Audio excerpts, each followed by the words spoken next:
36 വർഷമായിടാ മനസ്സേ ഞാൻ പോലീസില്. ഇതിനിടയിൽ പുറത്ത് അറിയുന്നതും അറിയാത്തതുമായ പല ചെറ്റത്തരങ്ങളും ഞാൻ ചെയ്തിട്ടുണ്ട്. പക്ഷെ അതിനൊന്നും എനിക്ക് ഒരു റിഗ്രറ്റും ഇല്ലടാ. 2 ദിവസം കഴിഞ്ഞ് ഞാൻ ഡിപ്പാർട്ട്മെന്റിൽ നിന്ന് റിട്ടയറായി DYSP മെഡലും വാങ്ങി ഇറങ്ങുമ്പോ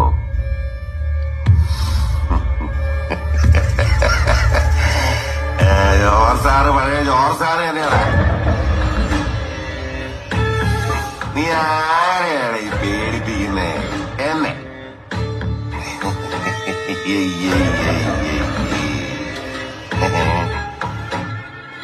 നിന്നെ കാണാൻ ജോർജ് സാർ ഇവിടെ വന്നിട്ടുണ്ട്.